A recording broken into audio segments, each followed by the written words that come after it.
Now for some news. So Shimano reported a 55% drop in profits for last year, and their sales were down 24%. So it turns out that the worldwide crank recall actually cost them £14.5 million, which is about $8 million US. But don't shed a tear for them, because what we also found out is that the company still posted a £322 million profit the year before, which is $405 million US. It's worth pointing out that these numbers relate to Shimano as a whole, not just the cycling division. Shimano is also predicting that there's going to be a decline in 2024, and they're expecting revenue for bike components to drop 11%, with an 18% fall in sales due to high inventory levels. Inventory? Oh, for God's sake. Is it reputational damage, or is it just in line with the industry? It's in line with the industry. It is 100%.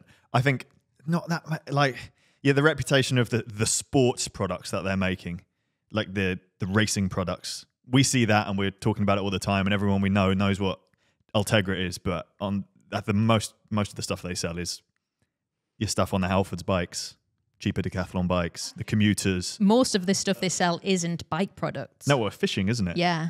Is that Shimano? Is that just Shimano as a whole then? I think so, yes. I think a lot of Shimano's cycling business is OEM, so selling to manufacturers, yeah, rather than selling to consumers, and that just isn't really going to change, is it? They're massive, and £4.5 million to them as the cost of a crank recall is insignificant to their scale.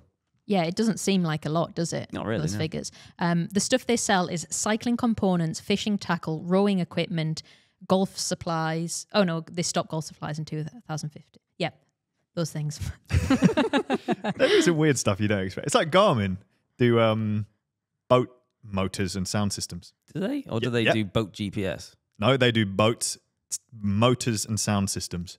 Motors? I'm pretty sure. We're going to find out in a minute because Emily is typing furiously. I don't think they do. I think they've got a boat in the in their office to highlight that they do the like GPS thing which goes on the roof, and then like all of the navigation and tracking stuff. I think it's all nav and tracking. I have the answer. They do a boat motor. They do? Yeah, forced trolling motor. I thought I'd seen one in a box in the warehouse. Do you mean like a motor as in like the sort of thing that goes off the back of a speedboat? Yeah, you put it in the back of it, yeah. Because we've talked about Garmin motors, do we have to signpost that this is sponsored? This is a sponsored they are segment not paying of the us video. to talk about their boat motors. If you want to buy a boat motor, you get 5% off in the description down below. I'm lost where we are.